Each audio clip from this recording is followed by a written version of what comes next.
Un segundito que había resultado ¿Leo? que estaba con No, prueba pero de por link favor. para que...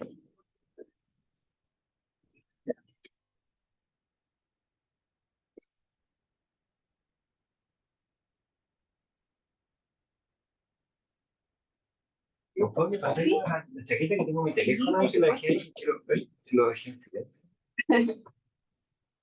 Es muy importante a mí saber. Cierto. Voy a cerrar un poquito para o abrirlo. ¿No? Tengo... Ya.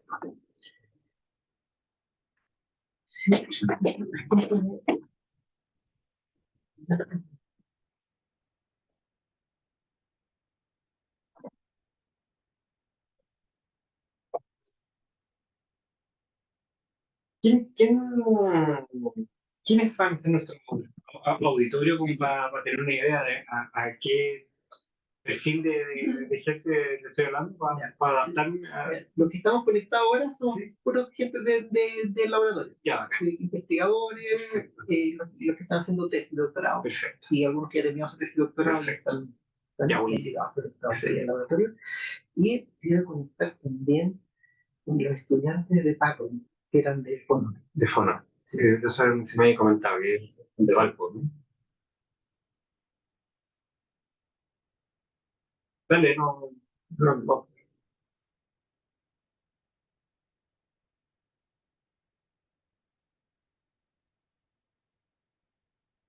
Mm. ¿Cómo empezó, por ejemplo? ¿Qué pasó? No. Puede ser lo que haya comentado, de que sí. Quizás hay un vínculo un poco temprano.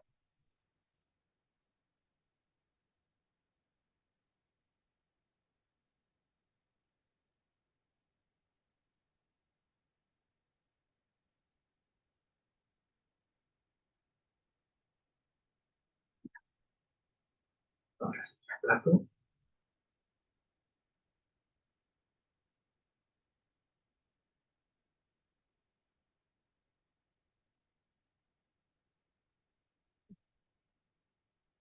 Excelente, y está Paco manejando, ¿no? ¿Se escucha bien la tribuna virtual para partir? Sí, se escucha bien. Hola, hola. Se escucha bien. ¿Sabes qué? Se escucha bien, yo encuentro que un poco bajo, pero se escucha. Que tengo el volumen al máximo. Ya, espera un poco, déjame si lo puedo arreglar.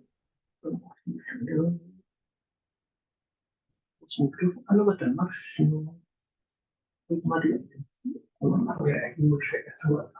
Estamos hablando despacio. Sí, eso puede ser, pero eso también se puede modificar. Vamos a hablar como un auditorio así gigante.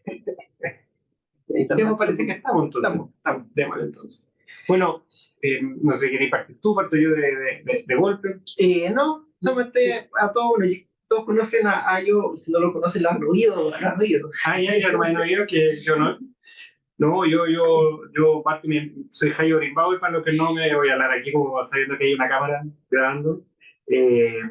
Muchas gracias a Pablo y a todo el equipo del laboratorio de ustedes que nos han acogido. Ya llevamos 2 años y algo trabajando con ustedes. Y la verdad es que ha sido bacán. O sea, de verdad, aprovecho de hacer un agradecimiento público antes de cualquier cosa, de que es la primera vez que yo trabajo con un montón de técnicas en neurociencia, más con el electroencefalograma y con imágenes funcionales, donde la verdad es que Pablo ha sido tremendamente generoso con el conocimiento, y no solamente con los conocimientos, sino con la posibilidad de trabajar acá en el laboratorio con él. Así que, ¿verdad, Pablo? Muchas gracias. Y esta es una primera instancia, curiosamente, con todo lo que ya llevamos trabajando, una primera instancia más académica o más teórica de contarles un poco de en qué consiste nuestro proyecto. Y contarles de que yo soy de formación básica otorrino, yo soy médico otorrino, me he ido dedicando y ahora estoy en el departamento de neurociencia de la Universidad de Chile. Y dentro de las cosas a las que yo me dedico a un mundo que para incluso para los otorrinos es medio raro, que es el mundo del vértigo y el mareo.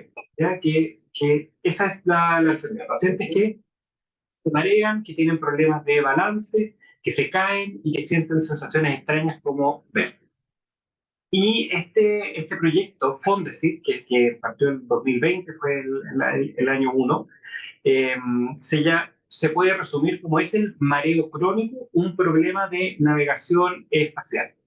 y que ha ido evolucionando, y yo si lo escribiera de nuevo, me encantaría ponerle como una bajada de que estamos hablando de funciones y disfunciones cognitivas vestibulares superiores. Voy a tratar de explicar un poco de qué va esto. Y para ir contando un poco del proyecto mismo, que ahora justamente algo pasó que ahí sí, ahí voy. Para ir explicando un poco de qué se trata esto, voy a hacer una pequeña introducción, ojalá que sea amena, teórica, para que lleguemos a lo que nosotros estamos estudiando. Y este es un mono que el dibujito abajo a la izquierda, para los que no lo conocen, es un dibujito que trata de representar un oído interno humano, que es uno de los principales sensores de movimiento del cuerpo.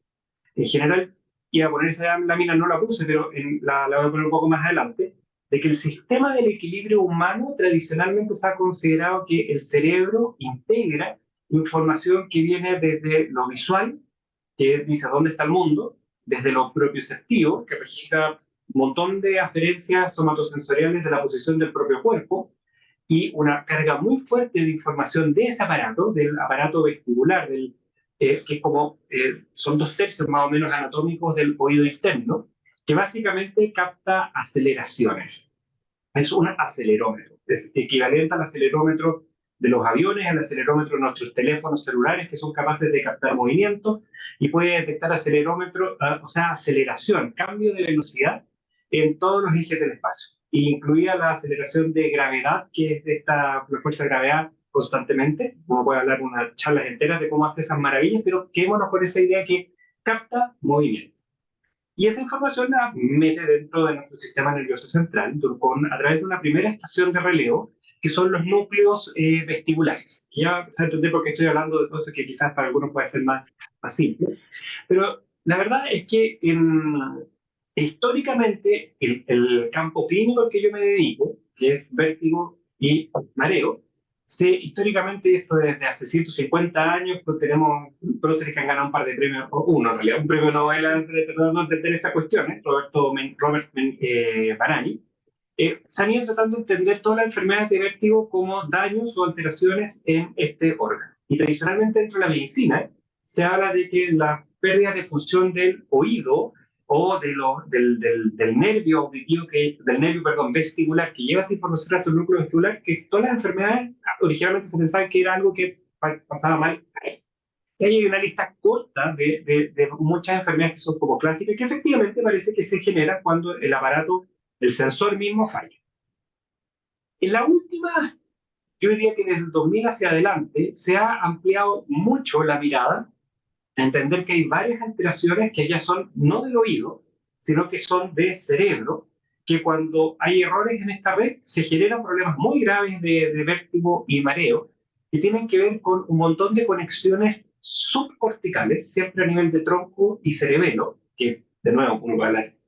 Hoy en día hay un montón de gente que se está dedicando mucho a entender eso, que tiene que ver mucho de la conexión que hay entre el sistema de la sensación de movimiento y cómo nosotros corregimos, o sea, cómo nosotros movemos los ojos para corregir ese movimiento. ¿Ya? Me doy cuenta que si es que el auditorio no tiene muy claro esto, quizás sea importante decirlo. Nosotros, para tener una experiencia sin mareo del mundo, las imágenes que capta nuestra retina tienen que ser de buena calidad. Y para que sea calidad, uno puede pensar que la retina está tomando fotitos todo el tiempo. Y esa captura de imágenes se demora entre 20 y 40 milisegundos en ser capturada de forma completa. O sea, la cámara tiene que estar quieta. Cualquiera que haya hecho fotografía y haga fotos con una cámara moviéndose va a ver que la foto va a salir borrosa si hay mucho movimiento. La retina humana necesita 20 a 40 milisegundos de estabilidad para captar esa imagen. Y esto tiene que ver con el fondo, ¿sí? Para que no sepan que no estamos hablando de cosas por la pura, aunque sean entretenidas para mí. Y entonces lo que pasa es que cuando uno está en movimiento, si uno se mueve y no compensa ese movimiento, las imágenes del mundo van a salir borrosas y vamos a tener una experiencia visual alterada que vamos a experimentar como mareo. Entonces, en todo el movimiento, incluso yo que me estoy moviendo un poquitito para hablar con entusiasmo frente a la cámara, me estoy moviendo y el oído capta esos movimientos y manda señales hacia los músculos del ojo, que por cada 10 grados que muevo mi cabeza a la derecha, mueve los ojos 10 grados hacia la izquierda para cancelar ese movimiento y mantener la mirada estable. ¿Ya? Y todas esas conexiones, con todas las sutilezas y toda la velocidad de respuesta ocurre a nivel subcortical. ¿Por qué? Porque este reflejo es el reflejo más rápido del cuerpo humano, tiene una latencia de apenas 7 a 10 milisegundos, es tremendamente veloz, no hay ningún otro arco reflejo dentro del cuerpo que sea más veloz que este, y tiene que ver con esto para lograr este nivel de rendimiento visual. Pregúntale a que Sí, este sistema es el mismo del del ave, porque la estabilidad también de la cabeza del ave es increíble. qué linda pregunta. Ven, así vamos a terminar hablando 4 horas. Sí, es la misma, pero ahí lo que yo te acabo de describir se llama reflejo vestíbulo ocular, que son estos arcos reflejos hacia los músculos extraoculares y que está en el ser humano muy desarrollado, pero en otros animales cuyas retinas son más, tienen otra, iba a decir más penca, pero en realidad que tienen otra lógica. Las aves, excepto las águilas, por ejemplo, que tienen visión binocular y de alta definición, pero por ejemplo las palomas o los conejos no tienen visión binocular, sino que tienen una difusa y lo que les importa mucho más es tener la cabeza quieta en vez de los ojos quietos. Entonces tienen mucho más desarrollados los reflejos vestíbulos cervicales o vestíbulos espinales, donde los músculos que se coordinan son justamente los, lo del cuello. Yo una vez hay unos videos de YouTube fantásticos, de hecho en mi charla hay uno que sacan con un búho, que uno lo puede mover de todos lados y pareciera que la cabeza se mantuviera quieta en el espacio. Es exactamente el mismo fenómeno. Que ahí es más fácil de... Bueno, esto fue, me doy cuenta que dado la audiencia tuve que hacer esa pequeña explicación y no mostré ese video, pero ahí estamos saludando a Claudio. Me hace una pregunta. Sí, sí. Pensé que entrar, Es que tienen, lamentablemente los estoy haciendo trabajar a los pobres. ¿verdad? La vía que en la que este arco reflejo Sí. funciona, ¿me la explicarías? ¿Es del oído? ¿Cierto? Tengo clase entera de esa, pero no para lo que vamos a hacer ahora, pero la vía es aparato vestibular, Okay. núcleos vestibulares, Aparato vestibular, el oído. oído. Hablemos de oído, aparato vestibular es el oído, que es una porción del oído, la cóncava, que es la de la audición, va por una vía totalmente aparte, pero va al núcleo vestibular, que es un núcleo gigantesco, que es muy interesante, el que voy a hablar un poquito más adelante, que está bien abajo en el tronco. Y desde ahí, tiene proyecciones que voy a mostrar a todos lados, pero para el reflejo corto, manda referencias a dos núcleos oculomotores, que son el núcleo oculomotor y el núcleo abducens, que están medio separados los centros de control final de los movimientos extraoculares, que eso es una sinapsis, otra segunda sinapsis, o sea, de hecho, primera sinapsis, y la segunda sinapsis de los núcleos oculomotores directamente a los músculos extraoculares. Ahora, en esas dos estaciones de reveleo hay un montón de modulación, pero el arco es así de corto justamente para que no se demore nada, 7-10 milisegundos, considerando un montón de reflejos que si ya tenemos que subir a corteza ya empezamos a hablar de 200 milisegundos de latencia, no sería suficiente para mantener el campo visual estable. Lo que hace, a mí una de las cosas que me fascina es bueno, pero justamente todo eso que causó la fascinación de aquí de la audiencia presencial, y por favor hagan más preguntas si quieren, yo me echan fichita, yo hablo sin parar, como los que me conocen. El proyecto Me Found, es decir, que esto es lo que ha cautivado la atención de mi disciplina hasta hace poco, y un universo de frontera nuevo es lo que pasa del tronco del cerebelo para arriba, que es algo que ha sido tremendamente no pescado dentro de mi disciplina y que recién le estamos metiendo el diente.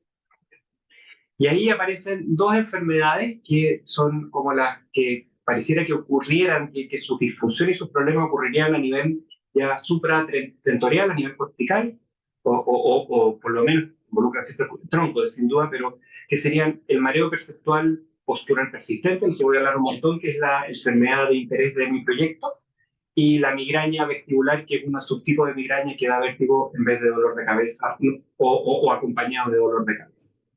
Y tiene la fisiopatología de la migraña, que es un misterio gigante en el cual por suerte no me he metido, que sería un problema y hay mucha gente muy brillante metiéndose sin resolver o por avance en este momento. Pero ese es el foco. Y estas dos otras patologías que estoy comentando tienen la gracia o tienen la característica que no tienen evidencia actual con las técnicas actuales disponibles de daño estructural en ninguna parte del cerebro, sobre todo no subcortical. Todas las otras, que son patologías de interés que tienen que ver con los daños en este arco reflejo que acabo de comentar, en algún momento, y en la gran mayoría de los casos, uno termina pudiendo encontrar una evidencia de daño estructural. Se pitió el oído, perdón el lenguaje, o tenemos algún accidente cerebrovascular, una lesión desminimizante en alguna región de tronco que explica la parte del cableado que está mal. En cambio, en estas otras, no. Y ahí me estoy adelantando a una de las ideas de este tema y de la presentación, que son alteraciones funcionales, que serían alteraciones puro de software de cerebro y no de hardware, poniéndolo en términos más llanos. Y ese es como el espíritu del proyecto. Y para entender un poco esto hay que entender un poco cómo están organizadas las aferencias desde los núcleos vestibulares hacia arriba, que tienen algunas características bien especiales. Porque durante mucho tiempo ha sido muy misterioso, porque a diferencia de otros sentidos que se estudian más clásicamente, el sistema del equilibrio es inherentemente multimodal. ¿Y a qué me refiero con multimodal? Que la visión, el ojo y la retina en su vía se dedica a ver, la audición, la cóclea se dedica a oír y es sonido y imagen, mientras que lo vestibular es totalmente multimodal e integra audición, integra visión, integra somatosensorial, integra la información del aparato vestibular desde el inicio. Y eso se ve reflejado en cómo está organizada las vías, las proyecciones hacia la corteza, porque mientras tenemos una corteza visual primaria, donde tenemos una vía que por supuesto no puede entrar en todo el detalle, pero básicamente desde la retina pasa por el tálamo y llega a D1, la gran mayoría, como la gran predominancia de la información, y en lo auditivo hay una misma idea, desde la cóclea tenemos estaciones de relevo en el tronco, pero vamos a tálamo y terminamos en A1 primero, y desde la corteza auditiva primaria se empieza a repartir hacia el resto del cerebro. En lo vestibular se pensaba, bueno, tiene que ser igual. Y de hecho, en un modelo animal, en algún momento, en los años 70, se pensó que la corteza, de hecho se le llamó corteza vestibular parieto-insular, era como el equivalente a la corteza vestibular primaria, y toda la evidencia en humanos, en primates, en ratones, ha demostrado que esa idea es totalmente falsa. De hecho, estas neuronas solamente tienen como un 20% de proyecciones exclusivamente vestibulares, y que hay otras muchas redes, zonas del cerebro que reciben proyecciones primarias, y esto es un mono así totalmente como simplemente para decir, desde el aparato vestibular, la llegada primaria es a muchas regiones del cerebro, incluso algunas regiones que se saltan a la y que tienen como que acceso directo a distintas regiones corticales. Eso es una diferencia de lo vestibular con respecto a otras modalidades sensoriales, que es de entrada de su proyección rápidamente a conectarse con un montón de otras zonas para integrar información. Están repartidas, aquí se habla de la red vestibular, que hay distintas. Esta corteza parieto-insular, Sí. ¿qué parte está? Insular, pero más menos por la Sí, para poder tener una idea. Esto está, de hecho, a mí me cuesta ubicarla, porque está como en la ínsula, que es en la corteza parietal. De hecho, a mí es uno de mis grandes misterios, porque la verdad es que incluso está súper definida como ese concepto en roedores, y está en una zona que se llama la ínsula, que a mí la neuroanatomía de la ínsula justamente a mí me complica, y en humano está totalmente difusa.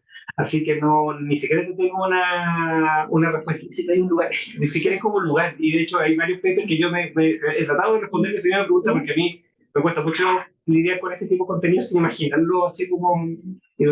Traté de buscarle y no tengo una respuesta así como... Es como vergonzoso eso, pero hay una región en la corteza parietal que se llama la ínsula, que si uno la trata de mostrar aquí en el mono, es como en la corteza parietal, en este surco, como por dentro hacia el medial. De grasa por insula posterior. Insular posterior. ¿Cómo se llama el que está arriba de la ínsula? No es junio. Dios. Ya, pero hay una parte que está en la conexión de las dos. Pero por ahí, por ahí. Ahora, curiosamente, dado que se ha perdido como ha dejado de ser popular esa corteza, entonces por eso como que nadie la acerca mucho, probablemente eso explica mi ignorancia a responder a la pregunta que estoy hablando. ¿Puedes poner el anterior? Sí, claro.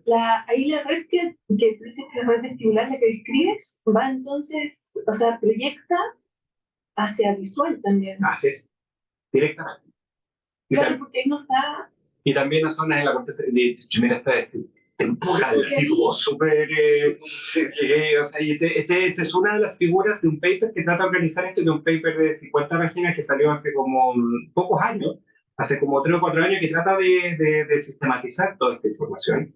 Y uno empieza a leer a distintos autores, y esto es parte del asunto, que dicen, oye, ya, pero tratemos de ponernos serios y decir cuál es esta red de proyecciones vestibulares, y es inabarcable, porque esta diapositiva, que es una diapositiva modelo, hay que no escuchar la pregunta de Pablo. La pregunta de Pablo fue de, ya, pero ¿dónde está esta corteza parietal? Y, de hecho, esta me cuesta la PIVC, la corteza insular vestibular parietal posterior. Y fui súper inhábil en responder de forma adecuada. Y para demostrar esa idea, este es solamente como uno de estos papers que tratan de organizar esto, que tratan de definir aferencias primarias de lo vestibular que influyen en distintos procesos cognitivos. Entonces, si uno empieza a leer la lista de cosas en la que está incluido lo vestibular como aferencias primarias, sin pasar por otras cortezas moduladoras, sino que de los núcleos vestibulares viene una neurona directamente a otras cortezas que hacen otras funciones, se han establecido incluso en redes que tuvieran que ver, y aquí Pablo mira, hasta con toma de decisiones, con cuestiones tan curiosas de memoria, como, bueno, percepción somatosensorial, por supuesto, control del dolor, con regulación cardiovascular, o sea, una red súper amplia que distintos autores tratan de organizar en distintos, como que hablan de subredes autonómicas, sensorimotoras y cognitivas. ¿Ya? Y desde el otro lado, y esto tiene que ver con esta idea, y aquí estoy empezando como a meter la idea de que esta función, más que tener como un procesamiento sensorial como primario o base muy directo, y influye, parece que tuviera relaciones con un montón de funciones también cognitivas bien amplias.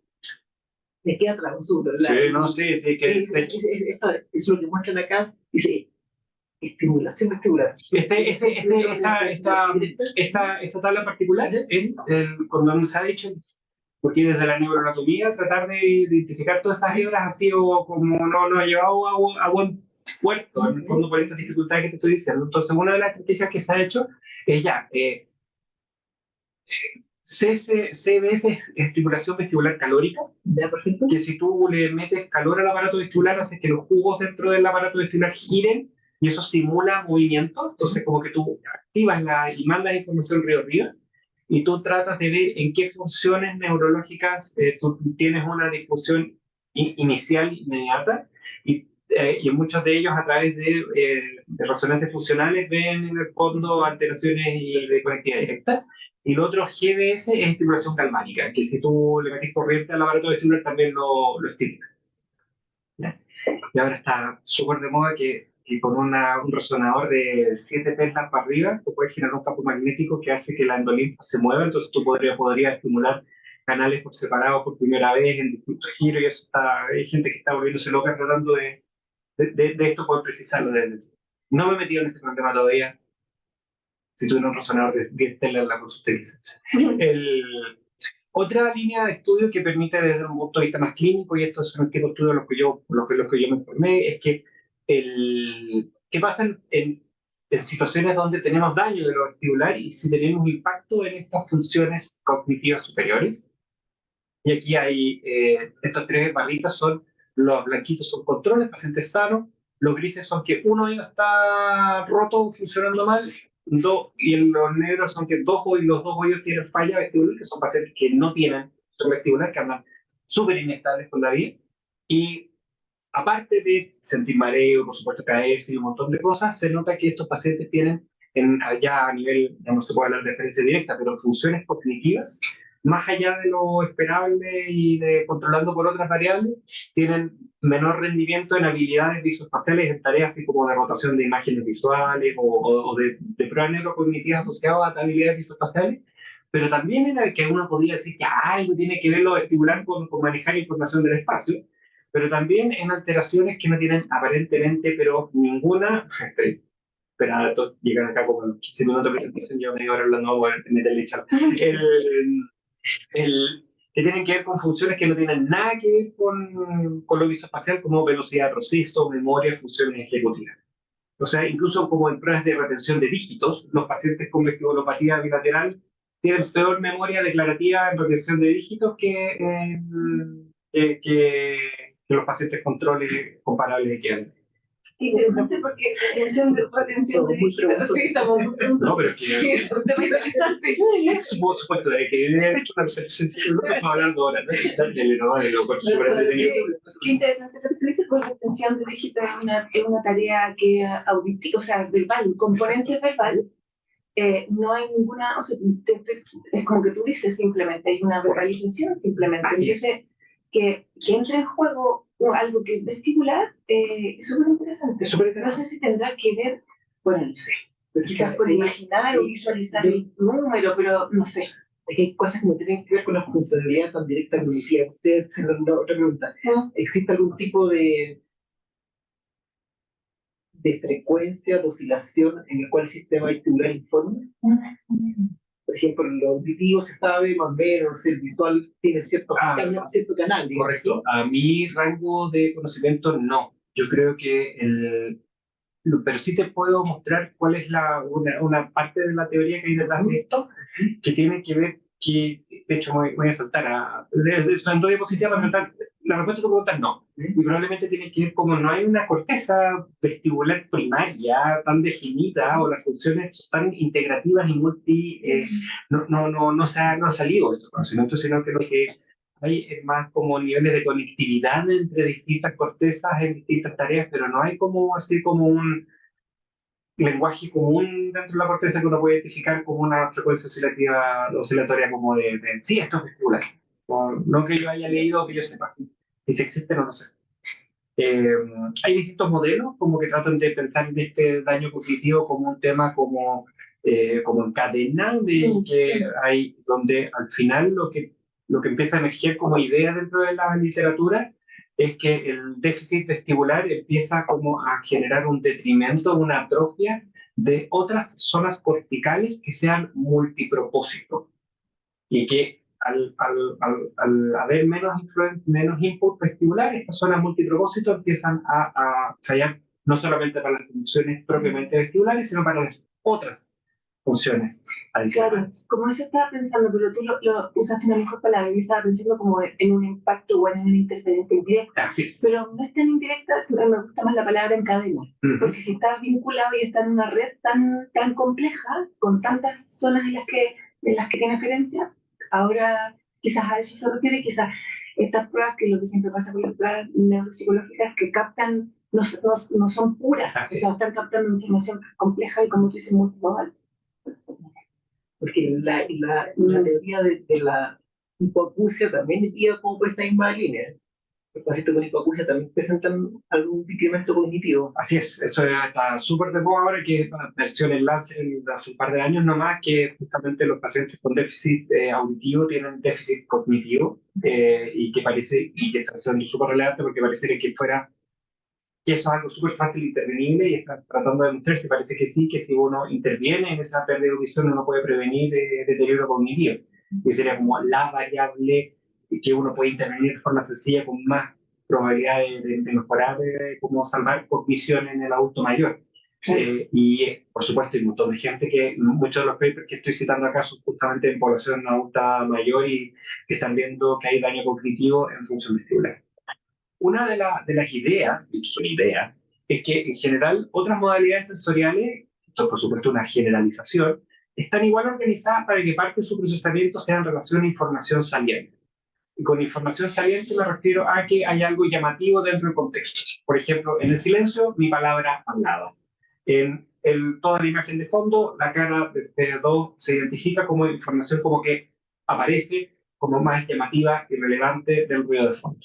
Mientras que en lo vestibular es bien distinto, porque la información vestibular es solamente variaciones más o menos sutiles, más o menos rápidas, de una información que es más como con un tono basal, una información constante. Por ejemplo, la información de gravedad es simplemente a dónde está apuntando la brújula, pero la brújula está apuntando siempre de igual magnitud, o sea, siempre hay una magnitud como constante con oscilaciones, con variación. No sé si me estoy explicando.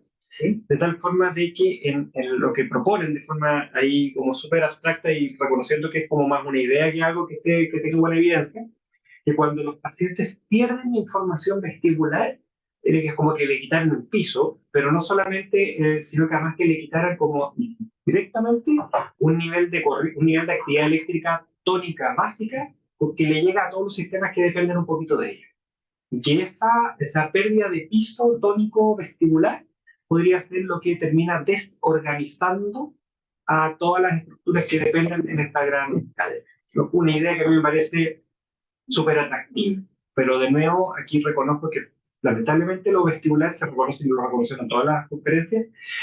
Estamos súper como atrasados con respecto a otras disciplinas en términos de esta...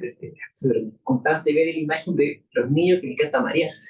Ay, sí. Hay niños que dan por Sí, sí, les gusta. Hay algo ahí. Bueno, justamente hay un montón de temas. De hecho, hay gente que propone, hay una chilena que se llama Valeria Isaac, que trabajó con el Pontelano, que propuso que un subgrupo de los pacientes con déficit atencional en realidad no sería un déficit atencional de funciones ejecutivas primarias, sino que lo que tendrían es un déficit de la función vestibular que se les desorganiza porque tienen falta de esto y porque ella se dio cuenta que estos pacientes, si los metía a jugar más a los columpios y lo empezaban a girar, empezaban a organizarse mejor clínicamente. Entonces, sí, o sea, ahí hay empiria que ya saltó absolutamente de todas las comprobaciones y se empieza a hacer nomás en base a la tincada clínica que parece defender un poco esa idea. Interesante. Una noción que es lo que nos lleva a, todavía no llegaba a la patología de intermina, Súper interesante. pero que en muchos de los estudios una cosa que empieza a aparecer es el hipocampo que empieza a aparecer en todos los países. Porque esto resumen que cuando se empiezan a ver pacientes con daño vestibular, hay muchas zonas que empiezan a tener pérdida de conectividad o que funcionan un poquito menos, que responden menos en las pruebas funcionales, en resonancias funcionales. Pero si ya llevamos la pregunta a tema estructural, zonas de la corteza que muestran atrofia cuando les puesto el suministro vestibular, una de las que siempre en todas las publicaciones aparece más afectada es el hipocampo, sobre todo el hipocampo derecho en particular. Y eso, dentro de estas redes que nacen desde lo vestibular, curiosamente hay muchas que aunque son divergentes, también vuelven a converger después de haber pasado por otras zonas de procesamiento, vuelven siempre al hipocampo. Entonces, por donde uno lo mire, parece que el hipocampo, si uno pensara en una zona como que recibiera mucha información vestibular, sin ser una zona que tenga que ver con lo vestibular propiamente tal, es el hipocampo. Lo que nos lleva a tocar como concepto todo lo que es el tema de la navegación espacial.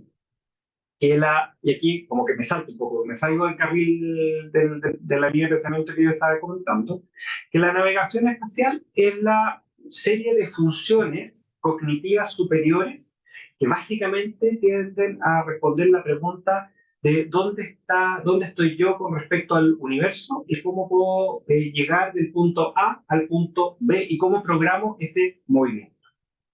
Y hay una serie de zonas dentro de la corteza que tienen roles súper importantes en esta tarea. Y les puedo hablar mucho de esto en particular y que hay gente que se dedica solamente al problema de la navegación espacial. Ahí la dibujaron. PIBC. Ahí está, sí, por supuesto, sí está metida. Y ahí está, Pareto y ahí está. Muy bien, en la moradita. Mira, no estaba tan perdido donde te la mostré. ¿Ya? Ahí, por ahí creo que por dentro, por medial a esa estructura es la ínsula. Entonces la corteza a parieto insular vestibular cortex. Esa es la PIBC. Y es súper lindo, y la gente que se mete en esto, y de nuevo aquí me podría extender también un montón, porque salió publicado hace poco 2 años el primer libro que trata de juntar los estudios de navegación espacial en humanos, y me lo acabo de terminar de leer hace poco, que me encantaría haberla leído antes de poner el fondo, pero bueno, una información que llegó a mitad de camino. Y hay toda una serie de zonas del cerebro que organizan la aproximación y históricamente se ha visto desde perspectivas egocéntricas o alocéntricas, el mundo desde mi punto de referencia, o yo imaginándome el mundo como un mapa donde yo soy un punto más de información dentro del mapa, que hay zonas que transforman coordenadas de una modalidad a otra, y donde, sin sorprender a nadie, el hipocampo tiene una función clave y fundamental. Y para los que no sepan dónde está el hipocampo, lo verde en el diagrama es el lugar del hipocampo, y hay otras cortezas, que es la corteza entorrinal, que está como rojito, y la corteza parahipocampal, que está como un poquito más hacia lateral del hipocampo mismo, que se considera parte de la estructura del núcleo de la base, que son partes súper importantes que aparte están involucradas en muchos otros procesos, y es una de estas ideas como de estructuras multipropósito, están súper involucradas en el tema de navegación espacial, que en el 2014 le llevó a John O'Keefe y al matrimonio Moser, a May-Britt y Edward Moser, a recibir el premio Nobel en 2014, porque justamente identificaron que en estas estructuras hay una serie de neuronas que son pero elegantísimas en cómo están diseñadas, que se llaman las células de lugar, las células de dirección de cabeza, las células de borde, las células de grilla, que son una serie de células que organizadas dentro del hipocampo son células en las cuales es como el Waze o el Google Maps de nuestros teléfonos celulares, que son capaces de, no que ellas sean mapas en sí mismas, sino que son capaces como de cargar información de un mapa y hacer todas las tareas de cálculo espacial necesarias para poder definir dónde estoy yo con respecto a este mapa que estoy imaginando y cómo me muevo de un lugar al otro. O sea, es una zona que de alguna otra parte del cerebro carga información del mundo y junta información de todas las otras zonas para decir, dentro de este mapa, acá estoy. Y aquí está mi cuerpo. Y eso nos lleva finalmente a la patología de interés, que es el mareo perceptual postural persistente. ¿Y qué es esto? Y esto es ya aquí me vuelvo a salir de carril, me voy a volver a meter con toda la línea anterior, donde esta es una forma de mareo, que hoy en día clasificamos las enfermedades de mareo en agudas, episódicas y crónicas, y esta es una forma de mareo crónico. Estos son pacientes que están mareados todo el santo día. Sí, lo pasan súper mal. Estos pacientes lo pasan súper mal. Y que se parte de la base que actualmente nadie se atreve a decir esta es su fisiopatología, sino que no hay idea de qué es lo que pasa, y hay varias claves que voy a pasar a comentar. Esto, desde los 80 que se trabaja en esto, desde antes en distintos núcleos de desarrollo en mi disciplina le llamaban de formas distintas, y los nombres hablan un poco de qué es lo que estos pacientes sienten. Y recién en el año 2017, los sabios, hace nada, hace 5 o 6 años, los sabios se ponen de acuerdo y arman un paper de consenso para decir, no, estamos hablando todos de lo mismo. Y le vamos a poner este nombre que parece como ya un en sí mismo el título, que es mareo perceptual. Se reconoce que es un trastorno de la percepción pura, que no hay daño estructural que lo explique, tiene un carácter, la palabra postural a mí me carga, y eso fue un compromiso con uno de los viejos, que toda la gente quiere sacar la palabra postural, pero que es persistente, que los pacientes continuamente se sienten mareados. Y esto ha significado en términos clínicos una revolución favorable en mi disciplina, porque antes de que este diagnóstico estuviera dentro de nuestro set de opciones de cómo diagnosticar a los pacientes, teníamos como un cuarto a un tercio de los pacientes que terminábamos diciendo, que está mareado, pero no sé lo que tiene. Y, sí, y esos pacientes, gran parte de ellos calzan dentro de este diagnóstico. Después de ocupar este diagnóstico, a nuestro nivel de misterio bajó un 2%. O sea, esta era como la piedra filosofal que nos faltaba, la piedra roseta, la piedra. Es tan así que hoy en día ya con que tenemos desde el 2017 hasta hoy día ya tenemos estadísticas un poquito más confiables, y esta causa está en el top 3 de las causas más habituales de mareo en el mundo, cualquiera sea su categoría, y es la causa más frecuente de mareo crónico. ¿Ya? O sea, esto es súper frecuente. ¿Cómo se ven? Un problema muy básico. ¿Cuál es la diferencia entre vértigo y mareo? No es nada básico. Es de hecho el motivo de peleas bizantinas y de rajadura de vestimenta en los congresos. Antes se le daba una importancia súper grande diferenciar entre las dos sensaciones, Había textos que dedicaban capítulos de 20 páginas a tratar de hacer la diferencia, y un estudio elegantísimo de John Hopkins en el 2005, cuando empezaron a organizar mejor este cuento, se dieron cuenta que ni los médicos ni los pacientes discriminaban muy bien bajo ninguna categoría, y que incluso a un mismo paciente tú les preguntas 45 minutos después por sus síntomas, lo describen de forma distinta. Entonces hoy en día da lo mismo. Ya. Entonces se ocupan como una majamama. Históricamente uno habla de vértigo por la ilusión. Se habla de que el vértigo es la ilusión de movimiento cuando no hay movimiento presente, incluido el más claro de todos, que es la sensación de vértigo rotatorio, que muchos pacientes se la pueden describir, mientras que el mareo se describe más como una sensación de inconformidad o de molestia con la percepción del espacio, como que me siento como raro, me siento raro, me siento mal. Hasta a mí mismo que me dedico al tema me cuesta describirlo, pero en general, en términos clínicos, no se hace mucha diferencia de lo que los pacientes puedan percibir, porque son sensaciones tan raras para los mismos pacientes, que son tan nuevas para los que no tienen un repertorio sensorial previo, cuando les ocurre por primera vez, que no saben describirlo. Y es parte inherente de la problemática. Porque es extraño como que el vértigo sin estar, uno tiende a asociar vértigo con la altura, o sea, con que tienes la sensación de la caída. Sí, ahí hay una capilla, rápidamente. Ahí el vértigo de altura es una cosa que no tiene nada que ver con esto, pero que es justamente la palabra que ocupamos la misma, que es otro problema más de nuestros problemas semánticos al hacer esto, que el miedo a altura pudiese tener alguna, hablamos de ansiedad espacial o de ansiedad de altura, que es un problema que parece tener un componente mucho más fóbico, que hay algunos pacientes que pueden tener que ver con algunas alteraciones del tipo, pero ese problema está como en un satélite. Entiendo. Y eso es una cosa más puramente del mundo psico. Entonces, cuando tú hablas de vértigo acá, tiene que ver con lo que acabas de decir, como con una percepción. El vértigo clásico, que es lo que la mayoría de los pacientes tienen, como para tener una idea, es como la experiencia que uno tuvo cuando jugó a la ruedita en el colegio y uno gira, y después uno se baja y uno se sigue, uno sigue girando y uno termina cayendo y termina vomitando.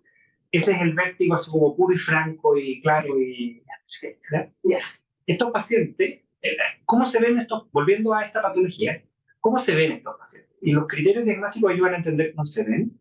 Como decía, son pacientes que están mareados, sienten inestabilidad, y justamente la cápita es que sienten vértigo no rotatorio. Dentro de esta patología se va a lograr incluir que ese vértigo que acabo de escribir rotatorio no lo sienten. Sienten todos los otros por 3 meses o más, que es durante horas, pero no todo el día, la mayoría de los días, que es muy fluctuante, que no tienen síntomas, no tienen una cosa que los gatillen, pero sí cosas que los exacerban. Y es interesante que algo que exacerba los síntomas en la gran mayoría de los pacientes son estímulos visuales complejos. Cuando se les presentan barras ortokinéticas o ven el tráfico pasar, van a un supermercado. Uno de los criterios diagnósticos, las preguntas de los test, es: ¿usted se marea cuando va al supermercado? Y los pacientes, sí, ¿cómo supo? O sea, como una experiencia tan rara que el paciente evita ir al mall o evita ir al supermercado, porque tener todos estos estímulos visuales que están ordenados mientras van moviéndose, que tienen, eso es y si hay gente moviéndose en distintas direcciones, claramente. Con el tiempo, por favor. Me corté cuando hay que cortarme. El cuadro se precipita después se considera que todo esto parece que fuera una desorganización del sistema nervioso central después de otro evento de vértigo. O sea que si tienen otra enfermedad que los maree, pareciera que eso como que desordenara al cerebro, y estos pacientes quedan, aunque uno les resuelva esa otra causa de vértigo previa, hay veces donde el aparato vestibular se puede dañar y uno lo puede arreglar fácilmente, queda funcionando tiki-taka, pero los pacientes quedan como una secuela, como el mareo perceptual persistente, como una complicación. Y en algunos pocos pacientes ese como descoordinador inicial o desprogramador inicial puede ser algo no vestibular en absoluto. Pacientes que empiezan con esto pueden haber tenido una crisis de pánico, por ejemplo. Hay pacientes que tienen problemas puramente de otra índole que les genera mareo, o un mareo que se marearon porque les dieron un medicamento que los mareó durante un rato, y después quedan con esto. Y eso es un criterio diagnóstico. Tiene que tener eso. Es un criterio se piden 2 de los 3. Pero que no lo tenga, digamos. Puede que no lo tenga. Y por supuesto los criterios diagnósticos siempre después están con la discusión de qué tan claros tienen que ser para hacer el diagnóstico, y hay estos cuadros claramente. Este cuadro sí que tiene como espectro en términos de los problemas de presentación. Y lo que sí se ve es que impacta severamente calidad de vida. y su fisiopatología. Básicamente durante mucho tiempo se pensó que era una entidad puramente psicosomática de la índole psiquiátrica, pero los estudios, y hay Jeffrey Stapp en Estados Unidos, que es uno de mis ídolos en este tema, como que le metió mucho al diente y dice, no, siendo psiquiatra, tengo que decir que esto no es psiquiátrico, pero que sí tiene alta comorbilidad psiquiátrica. Los síntomas son tan desagradables que los pacientes desarrollan muchos trastornos ansiosos y depresivos asociados, pero hay un porcentaje fuerte de pacientes que no califican para ningún trastorno psiquiátrico, que en todas las escalas como que no tienen ni siquiera ansiedad a niveles patológicos ni nada, sino que tienen solamente el mareo. Y uno lo ve en la consulta, uno ve a los dos, uno ve al paciente que tiene el mareo persistente persistente y el trastorno ansioso depresivo campante y galopante, que es un desastre ambulante paciente. Y otros que dicen, no, yo estoy bien, yo hago mis cosas, estoy mareado todo. Es súper desagradable. ¿Tus pacientes cuáles eran? Los que vienen para acá, ¿Mezcladitos? mezcladitos. Hemos tenido algunos que eran terribles, había sesiones de psicoterapia más por el laboratorio involucrado. Y ahí es como grande, ahí acabo de poner 4 nombres que son como así como los gurús de la generación pasada de otoneurólogos, que terminan ya en 2019, oye, tenemos que abrir la cabeza y aquí a los cuadros, hablamos de cuadros periféricos, cuando el oído se daña, cuadros centrales, cuando tenemos un daño estructural cerebral, sobre todo a nivel de tronco, cuadros psiquiátricos puros, porque sí existen trastornos conversivos de mareo, por supuesto, tenemos que hacerles espacio para abrirnos una nueva categoría, que son los trastornos funcionales, o solo después le pongo ahí como para tratar de explicar esta idea, donde mi patología anterior, el mareo persistente, es bueno, ya como experiencia clínica, que todos mis colegas odian a estos pacientes, porque ya aceptarlo como idea del diagnóstico, tolerar la comorbilidad psiquiátrica, no saber qué ofrecerle, se mira todos derivándolos a mí y al equipo local que se han ido sumando a nosotros.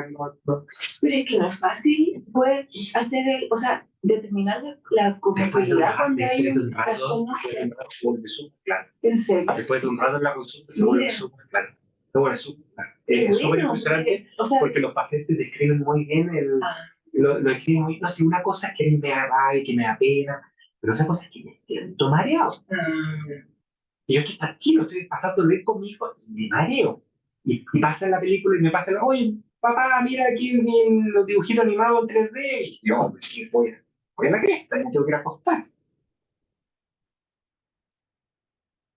¿Cuál es la propuesta fisiopatológica? Y estoy llegando al punto. Ustedes no son culpables, ustedes me han tirado bolitas de dulce. La idea, y todo como una suerte como de mecanismo, como estructura mecanicística, que en resumen, este es como el diagrama, que actualmente es, de Stark que lo propuso en 2016, que actualmente lo que está más como validado como, ya parece que esta es la fisiopatología, este es como el mejor working theory que tenemos en este momento para trabajar, pero a mucha gente y a mí me deja muy como insatisfecho e incómodo, que en términos como de resúmenes, tenemos este precipitante, que es lo que preguntaba Pablo, de siempre tiene que estar, yo creo que casi siempre hay otro precipitante, que en los pacientes que no desarrollan se recuperan, pero en otros pacientes, y aquí hay varios estudios que muestran que si tenemos neuroticismo, ansiedad, son factores de riesgo para que ocurra lo siguiente, empieza a cambiar cómo el cerebro procesa la pregunta ¿dónde estoy y dónde está mi cuerpo en el mundo? Y empieza a depender más de lo visual, empieza a haber un desbalance dentro de la integración. Ese triángulo que acabo de pintar es como el triángulo clásico de cómo se integra la información de la pregunta del equilibrio entre lo visual, lo propioceptivo y lo vestibular. Y aquí en estos pacientes habría un aumento de dependencia visual, una disminución de escuchar a lo propioceptivo, lo que llevaría además a ciertas conductas como rigidización del control postural, y alta evidencia habla de que habría reducción de la integración cortical entre estos sistemas. O sea que estas cortezas que modulan o que procesan esta información conversarían menos y peor entre ellas. Esa es la idea. Esa es consecuente, esto que tú estás mostrando, Es lo que ocurriría en los pacientes que desarrollan esta enfermedad después de algún evento central, y que incluso inicial, y que después cuando ese evento inicial se resuelve, esta desorganización cortical se sostendría.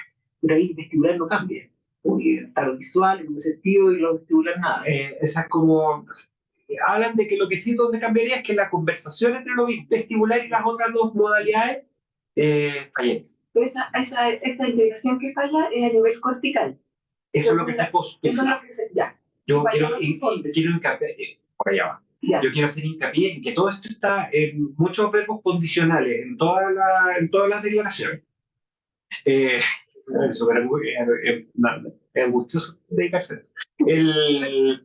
Hay varios estudios que muestran justamente que hay aumento de conexión entre cortezas visuales, como que las cortezas de procesamiento visual como que aumentan su conectividad entre ellas, como que empezarían como a conversar solamente como una imaginación como o parte del comité como cerrando la puerta y resolviendo los problemas ellos solos.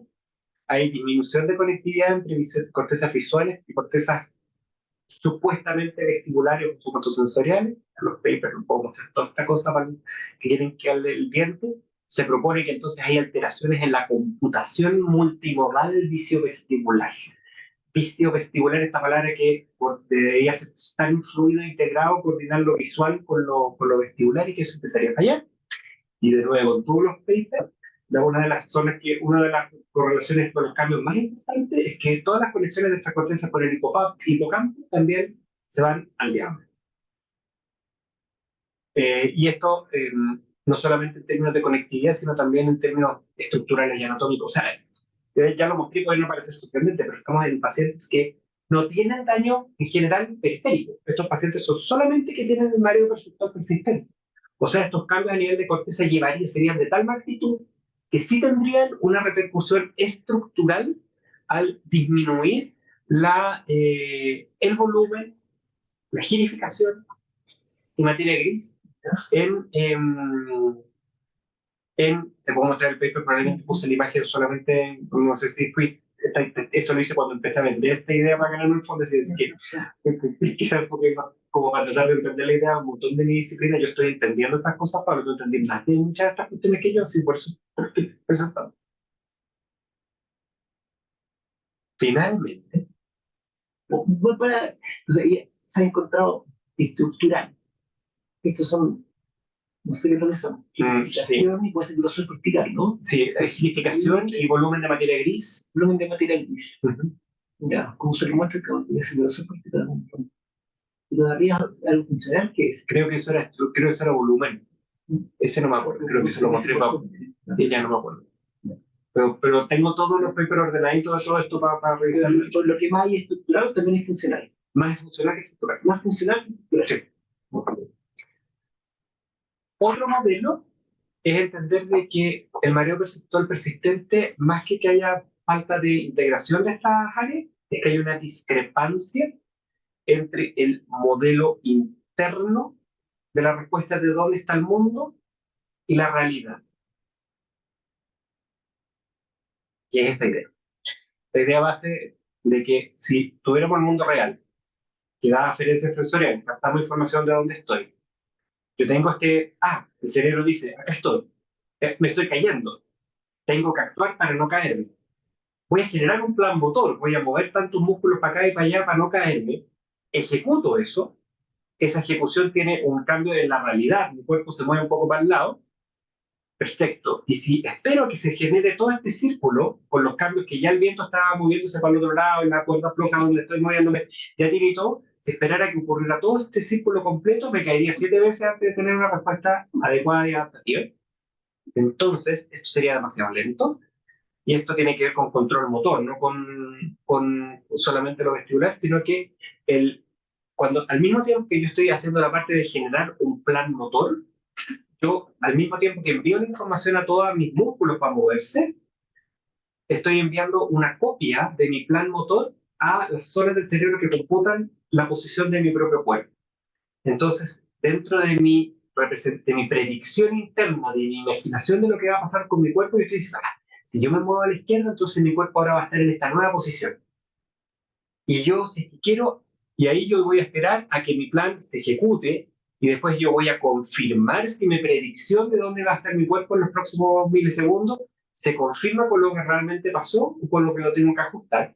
Pero esto permite, de como yo estoy prediciendo el futuro de dónde va a estar mi cuerpo en los segundos siguientes, yo puedo estar continuamente generando nuevos planes motores para irme adaptando al mundo más probable, y eso me permite actuar más a tiempo. No sé si se entiende esta idea. Y la idea es que yo me muevo con la idea de que dentro de mi cuerpo hay una predicción, un modelo interno, una representación virtual de la posición de mi cuerpo en el mundo. Y esto, para el tema motor, hay varios estudios que hablan de esto. Descarga coloraria y copia diferente son los términos que más se ocupan en esta idea. Y mi propuesta, después de haberles presentado todo esto, es que, ¿y qué pasa si, y si, esta representación interna no es solamente corporal, que es lo que se postula hasta el momento principalmente, sino que integra todo mi entorno, que es no solamente dónde están mis músculos y mis extremidades con respecto a mi propio cuerpo y la gravedad, sino dónde está mi corporalidad completa con respecto al entorno completo que me rodea, al espacio. Y aquí los autores hablan de que cuando esta genera la percepción, cuando esta predicción es continua e inalterada en el tiempo, da la sensación de continuidad espacial. Y cuando se rompe o se corrompe, se rompería la continuidad espacial del cerebro. Yo creo que eso es lo que hace que lo que los pacientes perciben de mareo es que se les rompe, se les interrumpe la sensación de continuidad espacial. Y en términos, como vi, y esta es la idea de que esta idea de este modelo interno que fallar. Yo creo que el mareo perceptual persistente existe esta discrepancia entre el modelo interno y el mundo de la realidad, hay un mismatch entre las dos, y que parte de este cálculo, de ese modelo, ocurriría en instancias que son las mismas que permiten y generan la navegación espacial, al integrar no solamente mi posición corporal, que sería puramente somatosensorial, sino con respecto al entorno completo. Y por eso se me ocurrió empezar a investigar esta historia. ¿Ah? Y están todos cansados, pero ¿cómo se puede medir navegación espacial? De distintas formas. Una es el laberinto de agua de Morris, que metimos a un ratón que resulta ahogarse en una piscina circular, donde en alguna parte escondida debajo de la superficie una plataforma invisible. Alrededor de la piscina hay claves visuales, posts, imágenes. Y entonces el ratón, cuando la encuentra, trata de aprender dónde está. Y si volvemos a tirar miles de veces al ratón en la piscina, eventualmente va a aprender dónde está y va a encontrar rutas cada vez más cortas para llegar a ella. Ningún comité de ética ha aceptado meter a humanos a piscina a ahogarse, pero se les puede meter a juegos de realidad virtual. Donde no es la que estamos usando ahora, sino que es la versión de la versión previa, pre-Fondesit, donde hay una plataforma escondida y clave visual y los pacientes navegan hasta este lugar. Y uno puede medir qué tan bien lo hacen. ¿Ya? Y uno de los parámetros que uno puede ocupar se llama error acumulado, cumulative search error, que mientras más tiempo pasan lejos del target, es más error. Y este es el resultado del paper que nosotros publicamos en el 2020, en el cual está basado el Fondesit, donde es súper categórico. El paciente controla su nivel de error basal. Los pacientes que tienen fallas vestibulares, su navegación falla, pero un poquito. Pero los pacientes con mareo perceptual persistente, ¿Qué significa el error acá? que significa que tan mal navegan. En el fondo, en términos, el parámetro que decidí ocupar después de todo es la distancia punto a punto entre la posición del sujeto y el target escondido. Si se van directo, están siempre muy cerca, muy cerca, muy cerca, muy cerca, muy cerca del target. Si empiezan a navegar muy lejos, van a estar más lejos del target más tiempo. Si navegan cerca, se les castiga menos porque el error se mide con la distancia del target. Si navegan por cualquier otro lado, se les castiga más porque en realidad andan perdidos y tienen mayor distancia del target. Ese se llama, Es como el tiempo y lo perdido. el tiempo y lo perdido. Las dos cosas. Las dos cosas. Se llama puntuación de Gallagher y dentro de las miles de formas de medir qué tan mal o bien desempeñan en Waterman, es una de las que tiene más más sensibilidad. Y es conductual. Es conductual, esto es Y conductual. Este paper fue conductual puro. ¿Y son personas en realidad virtual? No, con un joystick frente al computador. Y tienen que llegar a un target moviendo el... Ya. Así es, Ya. tal cual. Ya. Y los pacientes con mareo perceptual persistente midieron así inverosímilmente, o sea, yo nunca esperaba, yo pensé que iba a ser un poquito más quizás, pero aquí fue como que a mí me... Y ¿controlaron por memoria de trabajo? No. En este paper lo hicimos pésimo, en el sentido de que lo hicimos súper al tuntún, no lo controlé por nada, lo único que hice fue medir un MOCA, y el MOCA era equivalente, no tenía diferencia entre los grupos. Es un indicador. ¿Y qué edad tenían? Era un rango bastante amplio, pero no había diferencia de edad entre los grupos, ¿Hombres y mujeres? hombre y mujer. ¿Y cuánto? Por lo que no controlé fue por ansiedad, que es una cosa que también influye súper en tu prueba de navegación. ¿Y cuánto era por grupo? ¿Cuántas personas? 18, 19 y 19. Ah, Gracias.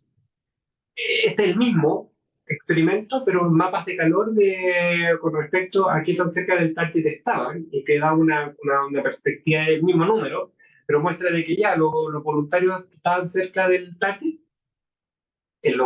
con patologías vestibulares, pero sin mareo perceptual persistente, navegan un poco peor, pero con mareo perceptual persistente está de verdad hace cualquier cosa.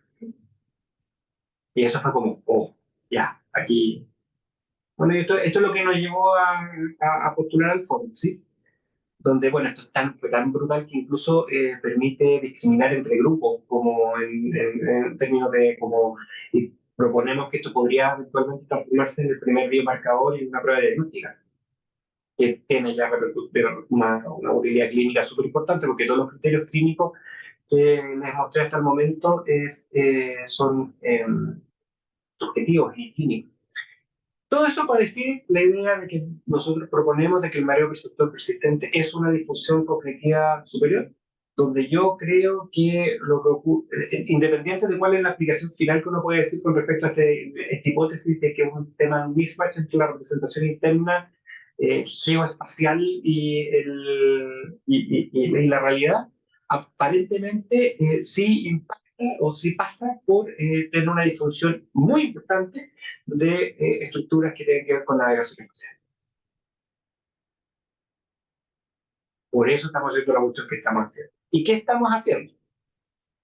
Este es un resumen de todas las pruebas que estamos haciendo en el FONDESI, donde esto es lo que llevamos como 19 pacientes, logramos llegar a los pacientes, estamos terminando la recabación de datos, toda la fecha de hoy, no a la fecha de diciembre, y estamos terminando de reclutar los voluntarios sanos.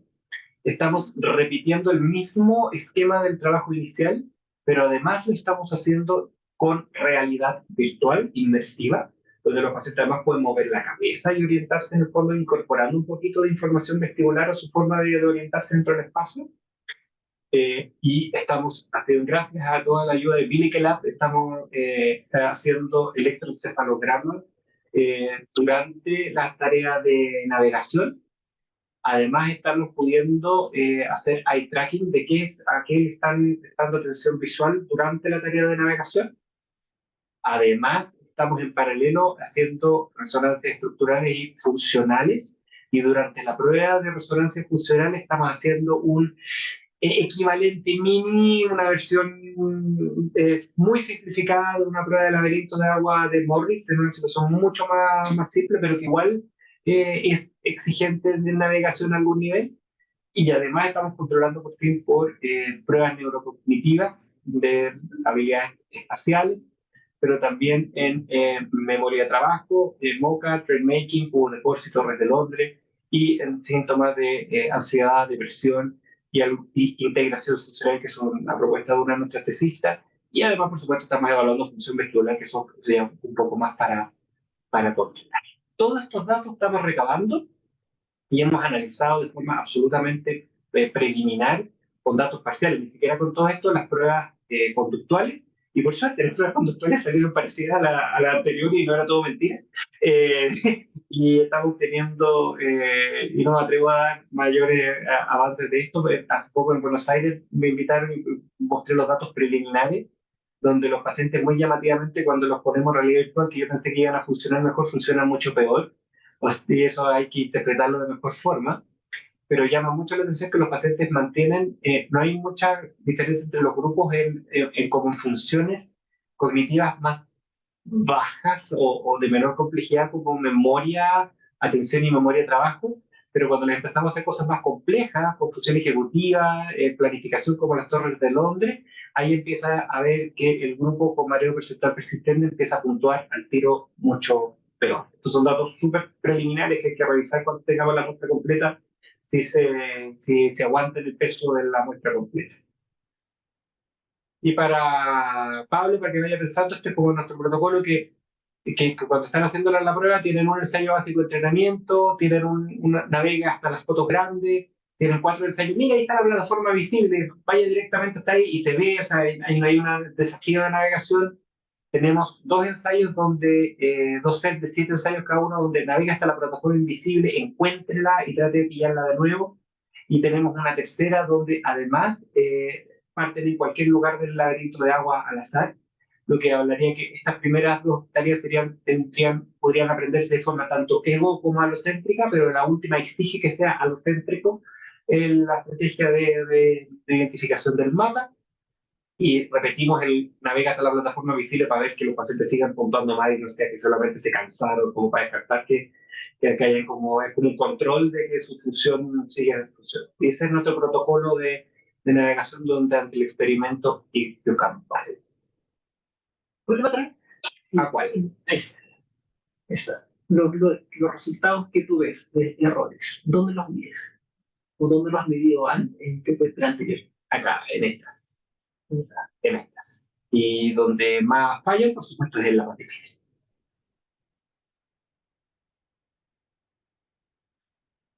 Sí, acá es el control. De hecho, en el paper original. ¿No hay diferencia entre.? No, hay diferencia entre los grupos en las que no tienen que estar recordando, imaginando y haciendo, sino que solamente mover el joystick. Me empecé a espantar porque empezó a aparecer una diferencia, pero capté que era por edad, porque nuestras muestras iniciales eran súper difíciles. Ahora ya equiparamos por edad y no he vuelto a revisar, así que espero que sí, casi para hacer más. Ese no eso va a ser un.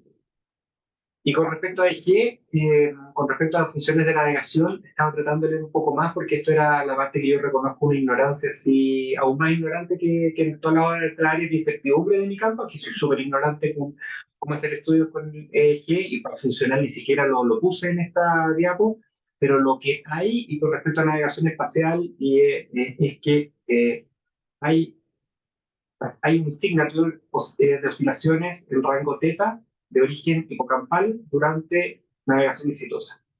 Y que pacientes que funcionan peor, que navegan peor por otras enfermedades, por ejemplo en Alzheimer, que navegan mucho peor, el poder de oscilaciones en rango teta de origen hipocampal es menor. Sí, ese es como te acabo de recibir el resumen hiper ejecutivo de lo que hay. Hay varios papers que tengo ahí en la carpeta por leer y comprender en su metodología, pero eso es como el resumen ejecutivo, donde y hay mucho detalle de qué representa esa actividad oscilatoria en esta zona, pero también hablan, y me sorprende de que no, sabiendo que la red de navegación espacial es mucho más amplia y involucra regiones corticales, hay un par de papers que hablan justamente de tratar de comprender actividad encefalográfica en esas otras zonas de la red de navegación, que eso todavía no comprendo bien cuáles uno podría ir a pero te puedo pasar esa bibliografía que no he tenido tiempo de procesar y comprender. Y eso es exactamente el doble del tiempo que pensaba ocupar para contarlo nuestro proyecto. Entonces, como la hipótesis más, como marcador, más que hipótesis, de la fisiológica, es que la teta en el hipocampo o en el cerebro del hipocampo durante la exploración. Así es. En eje. ¿Cómo tú conectas eso con tu hipótesis más general? Esta disociación entre Lo, Para empezar, yo te digo, en el fondo, yo digo, si es que yo digo ese eje que está malo. Y yo además después de la resonancia encuentro que el hipocampo está más atrofiado en nuestros pacientes, por ejemplo. Mi hipótesis como intermedia, por llamarlo así, es, ok, estos pacientes, una característica ya no como una idea loca, sino como una característica que debemos aceptar como una realidad, es que pacientes con mareo perceptor persistente tienen un déficit o tienen fallas en su navegación, sus habilidades de navegación espacial a un nivel conductual, electrofisiológico, estructural. Eso es, esa es la limitación de mi... Y eso está dado sin que haya una falla vestibular periférica que la explique qué es lo que está reportado de antes y que hace más, que se puede entender. Entonces yo digo, ok, entonces las desorganizaciones a nivel supratentorial, a nivel de corteza, la alteración funcional es de tal magnitud que genera esta alteración persistente en el tiempo. Eso es todo lo que puedo decir realmente. Y el salto, un poco el salto de fe que hago yo, es pensar de que esta falla de la navegación espacial les hace que los pacientes continuamente perciban en sí mismos un error entre su posición en el mundo y la posición real con la que chocan al rehacer aferencia, o que hay una demora en ese procesamiento, o que hay una discusión en ese quehacer de mantener una idea constante, una constancia espacial de su propia percepción en el tiempo, en el espacio. Okay. Y ellos se dan cuenta de que les cuesta. No, eso es súper lindo. Cuando tú lo haces, ellos no tienen en particular la dificultad, por ejemplo, para encontrar el auto, para encontrarse en la casa, qué sé yo, pero dicen, de repente siento que estoy en cualquier lado, como que me desoriento, de repente, además siento que estoy continuamente como oscilando o como moviéndome, o que el mundo está como constantemente como moviéndose a mi alrededor, y muchos pacientes también relatan síntomas un poco como de despersonalización, que sienten que mi cuerpo está un poquito más adelante, un poquito más atrás de donde yo estoy, y esa cosa. Tienen esa serie de relatos que me hacen pensar que es como un... Yo cuando lo escuché por primera vez, la imagen me entró en la cabeza cuando la flechita del Waze no calza con la realidad y va por el lado y después se corrige. Yo creo que estos pacientes están continuamente, a ver, especulación pura lo que estoy diciendo, pero que están continuamente peleando ahí. Aunque esa idea no sea muy sostenible, ese vínculo a mi hipótesis, bueno, esa hipótesis es la que me llevó a medir esto en primer lugar, ya el hecho de poder decir que la función de navegación está errada en el mundo en términos prácticos, tanto para hacer diagnóstico, como eventualmente va a hacer tratamiento. O sea, yo tengo la sospecha que nunca lo he probado, porque hay pacientes de estos que son difíciles de tratar, que no sé si yo los empiezo a hacer jugar jueguitos de computador, de empezar a encontrar tesoros escondidos en equivalentes de navegación. Si uno entrena la navegación espacial, quizás hasta mejora en su clínica. Esa es como la hipótesis ya más fantabulosa de la ciencia ficción. Si le ponemos estimulación eléctrica, puede ser un mejor. Pero estaba pensando en el tema, cómo medir este error, ¿sí? Y pensaba si podría hacer, quizás no es fácil, porque se imagina que puede ser muy perturbante, el paciente ¿Ya? con controles, porque puede hacerle errores ¿Ya? experimentalmente en la navegación. ¿Ya?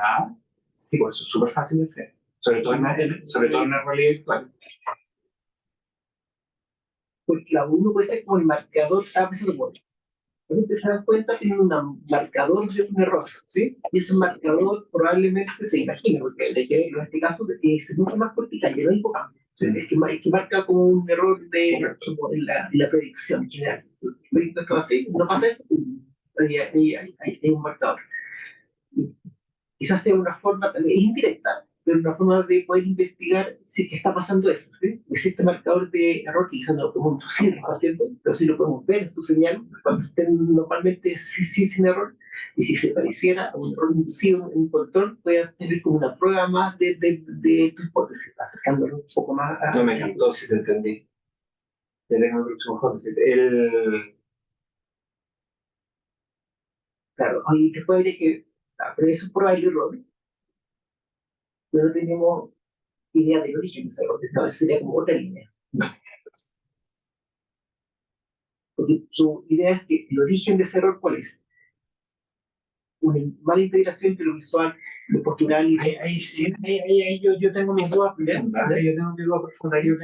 Ahí tengo un vacío todavía como de idea de cómo se llega a esto. Yo estoy tratando primero de entender cuál es el estado en el cual están estos pacientes. Yo creo que este es el estado en el cual están estos pacientes, donde hay ese fallo. Ahora, ¿cómo se llega a ese fallo? Quizás si uno genera estos errores de forma recurrente, puede en el fondo terminar de como el cerebro fallando de forma más crónica. No sé. Claro, está empezando por la hipótesis de que algo lo gatilla, ¿sí? De que algo lo gatilla, claro. En la plasticidad y eso como que... Y generalmente lo que lo gatilla, ¿qué es? Son mareos vestibulares. ¿Sí? La gran mayoría. La gran mayoría. La gran mayoría. Entonces, ¿por qué? Y probablemente hay una modulación con las reacciones emocionales iniciales, con la percepción de que aunque la ansiedad y la angustia no van para sostener esto en el tiempo, sí estoy dispuesto a considerar que una vivencia extremadamente angustiosa, traumática, o sea, lo que se vive en esta cuestión de ese primer vértigo, como una experiencia muy intensa, emocionalmente muy traumática, tienen mucho más riesgo de desarrollar este desbalance. Puede ser que esa modulación emocional es la que hace de que en vez de ser una cosa adaptativa que se desregule y después se vuelva a regular, o que se desregule, cambie la forma de entender lo vestibular y después no se vuelva a procesar a modos más normales de procesamiento. Entonces, ahí podría ser interesante lo del error, porque los errores lo están pensando como una consecuencia, pero también puede ser una causa, ¿no? Pues, correcto, los pacientes están en un control, tomando un control, le inducimos un error, ¿sí? Sí. El post-error puede ser regular la entrada, ¿sí? Pero el problema es el vértigo que genera esto es vestibular, y en realidad virtual generamos un error más visual. Entonces ahí la naturaleza de la corrección sería diferente. Se ve, No, está buenísimo, que estés pensando el próximo paso. Yo todavía estoy pegado a pensar estas inducciones eléctricas son momentáneas o perduran, que así. No, son momentáneas. Un ratito y... Sí. Sí, esa estimulación galvánica se puede hacer en cualquier momento, es súper, es lamentablemente simple.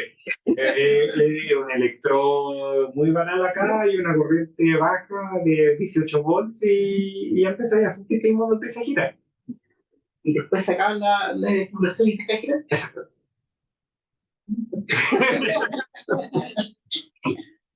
Nunca lo he hecho yo, he visto un montón de... Nunca lo he hecho yo, pero entiendo relativamente trivial de montar. Súper desagradable para el paciente. Subirlo a un juego de Altagadá en Fantasilandia por un botón. Entonces, bueno, está bueno. Y gatillarlo, no sea tan molesto para los controles, Y que sea para los pacientes. No, pues no es para voluntario en el fondo que sea una situación experimental controlada. Hay camaritas prendidas, no sé si hay... Hay manos levantadas, pregunta nomás, pregunta. Hola, yo estaba, yo primero que nada, felicitaciones y muchas gracias por la presentación. Yo trabajé muchos años en rehabilitación neurológica, soy kinesióloga de profesión, y quería comentarte que intuitivamente en el área de rehabilitación con los temas de equilibrio, sin mucha base por lo que te escuchaba en tu presentación, estábamos ya tratando de trabajar integrando en estos elementos eh, herramientas multimodales, muchas cosas con lo perceptivo, lo somatosensorial, lo auditivo, lo visual, con todos los elementos que nos pudieran contribuir. Y ya percibíamos que los pacientes también habían componentes cerebrales que estaban probablemente en esta red amplia y súper distribuida donde nos interfería. Y al mismo tiempo, cuando entrenábamos a los pacientes, en un espacio muy fijo, en un espacio donde no estaban sometidos a un requerimiento cognitivo, los pacientes tenían un desempeño totalmente diferente y fuimos de a poco incorporando entrenamiento, como por así llamarlo, kinésico tradicional, con hartos elementos de habilidades cognitivas. Entonces los pacientes los teníamos trabajando, pero al mismo tiempo haciendo tareas de memoria de trabajo, de atención, de atención dividida, y también tratábamos de sacarlos del espacio habitual de los pacientes, porque entrenarlos en un espacio para ellos conocido, obviamente que era mucho más fácil, pero sacarlos al espacio exterior y todo, significaba también un desafío bastante importante. Entonces tratábamos de incorporar el máximo de elementos de la cotidianidad para que los pacientes no se quedaran con un entrenamiento específico que les permitiera moverse dentro de la casa, porque una de las limitaciones importantes es que estos pacientes empiezan a restringirse y a moverse cada vez menos, y eso a la larga va repercutiendo en que el daño se va haciendo más crónico, se mueven menos, exploran menos, interactúan menos. Entonces era un desafío bastante interesante, así que, no sé, agradecerte y presentar este modelo que probablemente también, a la medida que ustedes también avancen, eso también repercute en otras disciplinas en las que interactuamos en el tema de la rehabilitación. Oye, te agradezco, pero tremendamente el comentario, no puedo estar más de acuerdo con lo que estáis planteando. Nosotros en nuestro equipo de rehabilitación también tenemos un enfoque súper multimodal y multidisciplinario, y tenemos la misma experiencia que tú estás reportando. Y ahí como recordar que quizás se confundió con todo lo que condensé en esta presentación, de que lo que tú estás relatando, sobre todo como la primera tiene que ver con la primera mitad de la presentación, en el sentido de que sí, pacientes con daño vestibular tienen toda esta plétora eh, de cadena de eventos con alteraciones no solamente vestibulares y equilibrio puro, sino cognitivas también, y después con toda la repercusión además de emocional en términos de calidad y su conducta bien. Así que sí, yo creo que un tema de que, independiente de mi fondo de sitio específico que tienen que ver con pacientes que no tengan ese daño vestibular periférico, yo creo que uno de los motivos como de la agenda oculta de mi proyecto a nivel de mi disciplina también es decirle a todos mis colegas, oigan, es mucho más que un equilibrio, sino que también tiene impactos a niveles cognitivos y a niveles afectivos y multirrelacionales, a muchos niveles que es súper importante considerar, y que no solamente una cosa como afectiva o blanda adicional, sino que es parte inherente de este tipo de trastornos. Sí, eso. Yo, bueno, dado eso, fui dando el salto y me fui metiendo más a cosas neurocognitivas. Entonces, pero es una cosa que intuitivamente lo empezamos, por lo menos en el equipo donde yo trabajaba en la clínica alemana, estábamos trabajando ya hace ya varios años, ¿verdad? Trabajábamos con este enfoque pero es desde la experiencia clínica, nada más, sin tener mucha evidencia de lo que estaba pasando realmente detrás o a nivel cortical o a nivel cerebral. No había tanto, pero sabíamos que había algo más, que nos estábamos quedando cortos, por así llamarlo, por lo tradicional de la terapia cinética. Excelente. Hay una pregunta ahí de Patricio, me parece. Hola, Ayo, ¿qué tal? Soy Patricio Carvajal, estudiante ahí de Pablo y de Patti. Muy interesante la presentación. Te pido disculpas por el ruido ambiente. Justo donde estoy hay mucho perro ladrando. No sé si me oyen bien. Sí. Ya. Mira, te quisiera, bueno, no manejo toda la información de lo que presentaste, me sirvió para aprender un poco. Lo vestibular me parece súper interesante, pero lo quiero llevar un poco al área en la que estoy más involucrado yo, que un poco preguntarte si esta definición que tú das de esta propiocepción y la ubicación de la persona en el espacio, ya se usa mucho en los deportes, sobre todo en los deportes colectivos, ya específicamente en el fútbol. Cuando a los niños se les enseña a jugar al fútbol, a los 7, 8 años, 9 años, corren todos detrás de la pelota. Si tú lo miras desde arriba, es una nube, ¿ya? Y a los 10, 11, 12 años empiezan a desarrollar ellos la capacidad de ubicarse en el espacio, ¿ya? Que es decir, ubicarse en el espacio disponible para recibir el balón. Además, el espacio es el mismo para todos, ¿cierto? La cancha tiene la misma dimensión para todos, pero además hay otros jugadores que son parte de este espacio que es dinámico. Entonces la adaptación es permanente y continua, como alguna vez dijiste tú en la presentación también, es como un continuo de permanentemente estarse ubicando en relación al espacio. Entonces, fuera de la patología, como llevándolo a un modelo a lo mejor de experto, ¿Crees tú que esta hipótesis a lo mejor vestibular o esta señales o marcadores de banda teta en el hipocampo, creo que era, podrían ser algunas áreas donde trabajar esto para la generación de modelos de expertos? Porque en el fútbol se habla que una virtud es, por ejemplo, saber ubicarse bien. No, este jugador no es muy técnico, pero siempre está bien parado. Siempre está donde la pelota va a caer o donde el marcador lo pide, o siempre se ubica bien dentro de los centrales. ¿Ya? Entonces, digamos, una habilidad también dentro de los controles sanos, ¿cierto? Para poder funcionar en la vida normal, pero en el caso de la competición, para destacarse. ¿Ya? Entonces, quisiera saber si hay algún elemento de esto que podría rescatarse para la elaboración de a lo mejor de un plan de expertos en este sentido. Qué buena pregunta, qué interesante la forma de verlo, y teniendo a mi cabro de 8 años aprendiendo justamente a no perseguir la pelota, sino pararse para que le llegue una estrategia del profe, te la entiendo perfecto.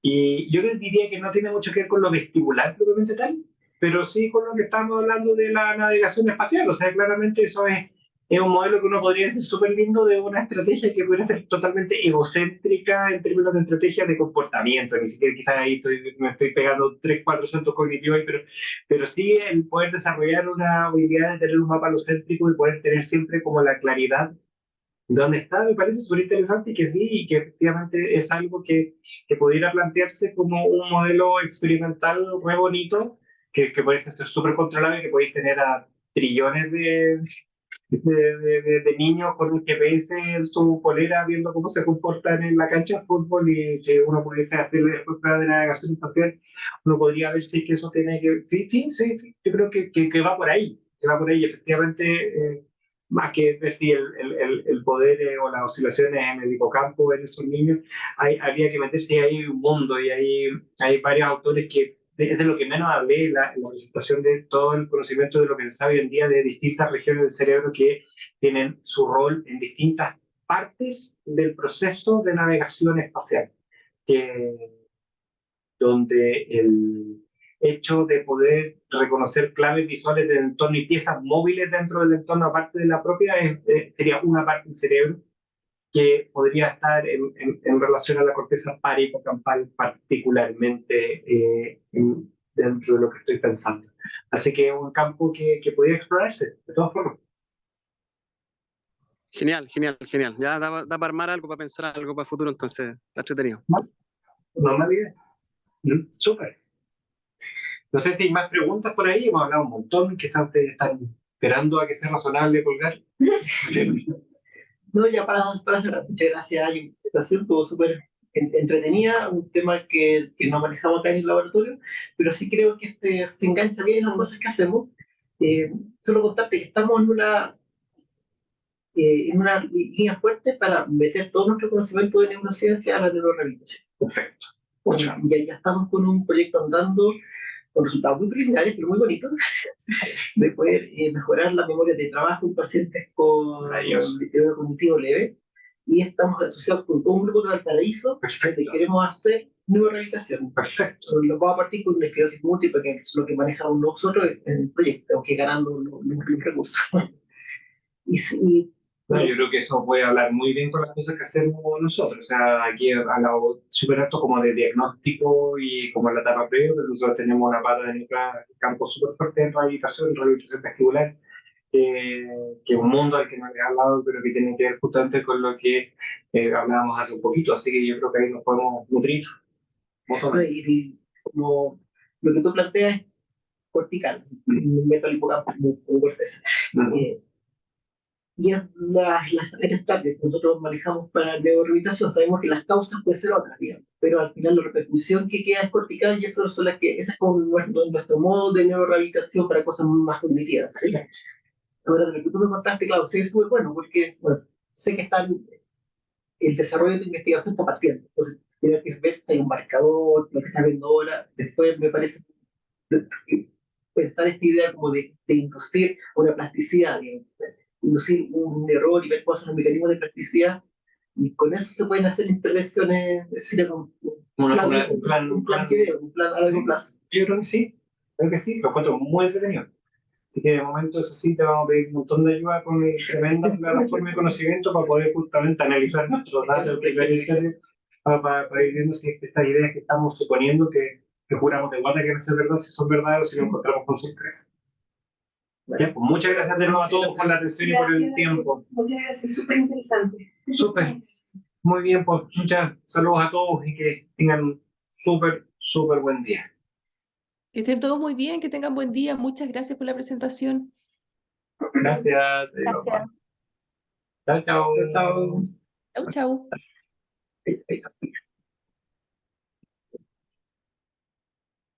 Ya, pues, ok.